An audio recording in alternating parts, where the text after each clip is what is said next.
At kaugnay nga po ng hostage taking na yan na mga peacekeepers nga po sa Syria, kung ubihin ng Armed Forces of the Philippines sa pamamagitan po ni AFP spokesperson Colonel Arnulfo Burgos. Magandang tanghali po sa inyo, Colonel Burgos. Si Kirby Cristobal po ito.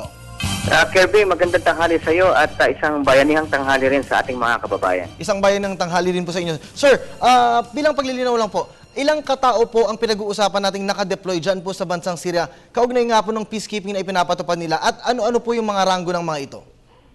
Ang 6th Philippine Contingent to Golan Heights, pang-anim na ito na contingent, nagsimula tayo noong 2009, at itong grupong ito ay kinabibilangan ng mga more than 340 na mga peacekeepers at 45 rito ay officers at lahat, the rest are enlisted personnel.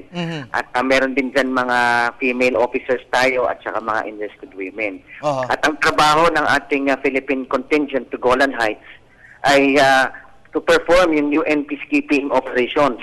Ang alam naman natin that yung lugar na ito ay meron tayong tinatawag na area of separation na kanila ng patrolya at either by foot or by mounted yan na nakasakay sa vehicle. At para to keep close contact at liaise with the host nations. Ang host nations dito are Syria at saka yung Israel. And then the contingent also ensures the safety of the local inhabitants in the area. Binabantayan nila yung minefield so that alam mo naman para ligtas yung mga inhabitants doon sa lugar. Opo. Colonel, nabanggit niyo po, correct me if I'm wrong po, no? Ito po yung pang-anim na mga peacekeepers na grupo po na ipinadala po dyan sa bansang Syria. Paano po ba ang proseso nito tuwing papalitan po ang mga grupong ganito? Alam mo, itong 6th Philippine Contingent to Golan Heights, nagsimula itong pumunta noong November, nung pumunta sila dyan sa Golan Heights. They came in 3 batches. So may mga transition nito dahil may pinalitin sila yung 5th Philippine Contingent at ito'y binubuo ng lahat sila ay Philippine Army. Yung concept na ito, alam mo naman, hindi lang din dito sa Golan Heights meron tayong tropa, meron tayong contingent sa Liberia at meron din tayo sa Haiti. And may mga observers tayo from other mission areas like Sudan, in Ivory Coast, in Timor-Leste, and we have also in Iraq and Pakistan. At itong mga tatlong contingent na malalaki, meron tayo sa Liberia, Haiti at sa Golan, at itong Golan ang pinakamalaki. Itong sa Golan ay composed of Philippine Army personnel. Yung sa Haiti naman ay Philippine Navy at sa Liberia ay Philippine Air Force. So ibig sabihin nahati po talaga siya, no, Colonel?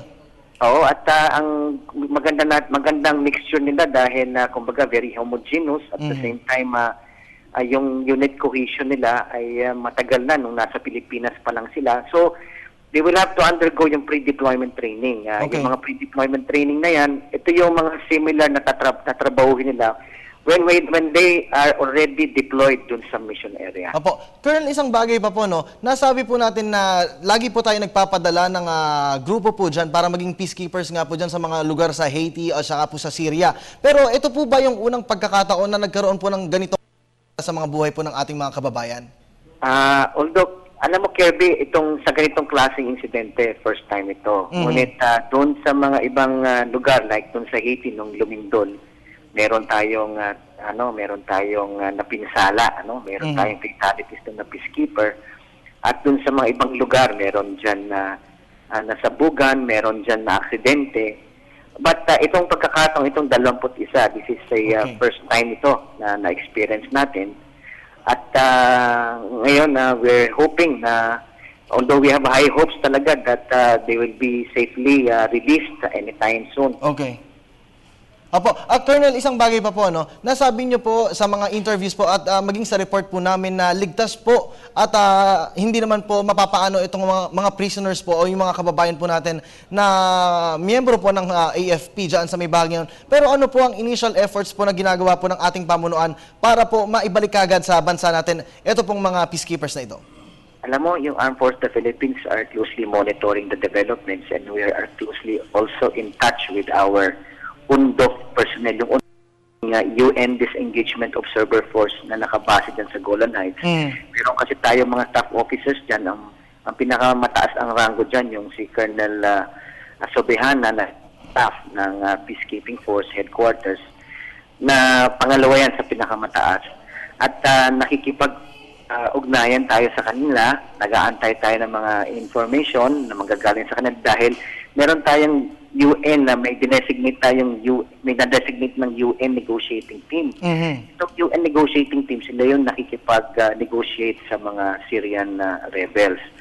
At kasi alam mo naman itong ating peacekeepers na to, ito ay ang member to ng United Nations. Kaya yung UN ang nakikipag-negotiate dito sa safe release nila. Okay. At tayo naman dito, ang Armed Forces of the Philippines, through the Philippine Army sa Peacekeeping Operations Center, ang pinangangalagaan natin ngayon itong yung mga pamilya nung na contact na sila lahat. Okay. At sila ngayon ang pinag-uukulan natin ng pansin na habang nagka-situation doon, ay inaalagaan din natin itong mga pamilya ng 21 dahil yung mga information na nakakarating sa kanila kailangan manggagaling sa amin. These are actually confirmed and verified so that panatag yung kanilang loob. At yung mga recent video na na-upload sa YouTube, Okay. ay nagpapatunay lamang na yung ating mga unang informasyon have been validated and confirmed that they are safe at well taken care of. At malaking relief sa amin yan sa Armed Forces of the Philippines na nakita namin yung ating Filipino peacekeepers. At kung titingnan mo naman sila ay naka-uniforme at yung kanilang mga gamit ay naandiyan. So, magpapatuloy na lang yung ating pagdarasal na ma-release na sa lalong madaling panahon itong ating mga kababayan. Okay po. Colonel, dalawang katanungan na lang po. Para lang po for clarifications po at bilang paglilinaw na rin po sa panig po ng AFP, meron po bang demand ang mga hostages po na kumuha po sa mga kababayan nating na ngayon po ay hostage pa rin sa mga oras na ito? Yung demand ng mga Syrian rebels ay ganun pa rin yung although nung una may set of demand sila and then may mga pronouncement ngayon na latest na yun na nga kailangan kung i-release nila is through the International Committee of the Red Cross. At yan yung mga demands at saka maraming set of demands sila but it was trickled down lang na dalawang yung pagtanggal ng mga tanks saka yung forces doon sa area. And nakikita natin na itong ongoing negotiations ay pinupuntahan na yung the mere fact that there is already the pronouncement na if they will be releasing the 21 peacekeepers through the ICRC, ibig sabihin na yung intention to release them ay naandyan talaga. Opo. At patuloy na lang natin na pagdasal itong ating mga kababayan na sana ma-release sila sa lalong madaling panahon. Okay, bilang panghuli na lang po, Colonel Burgos, ano po ang inyong mensahe sa ating mga kababayan, lalo na po doon po sa may mga kapamilya po na nagtatrabaho sa Armed Forces of the Philippines, gayon pong may mga ganitong pangyayari na pong nagaganap sa ating mga kababayan? Maging kalmado yung ating mga kababayan, lalo na ng mga miyembro ng pamilya ng 21 at pinapangalagaan naman sila ng AFP through the Philippine Army sa Peacekeeping Operations Center na humingi lamang at nagbibigay naman ng updates yung Philippine Army. At kung may mga pangangailangan din sila ay yung ating Philippine Army ay naandyan at para tugunan yung kanilang mga problema at patulungan na lang din natin magdasal na sana mapabilis na yung pag-release sa kanila. At nakita naman natin na yung kalagayan ng ating peacekeepers na yung nakita natin yung uniform nila, nandyan sila at yung kanilang mga gamit nandyan. In fact, meron pa rin na yung kanilang force protection naka-vest, nakikita pa rin na natin with the UN markings at yung Philippines.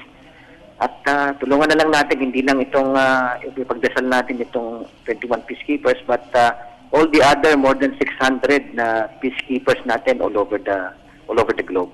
Alright. Siyempre, kasama rin po, kaisa rin po siyempre ang Telebisyon ng Bayan na mananalangin po para makabalik na po ang ating mga kababayan sa lalong madaling panahon. At siyempre, meron pong mga update, Colonel Burgos, maluwag na maluwag po ang aming himpilan para po sa inyong pagtawag. Maraming salamat at magandang tanghali sa inyo. Alright, maraming salamat si Colonel Arnulfo Burgos ng Armed Forces of the Philippines.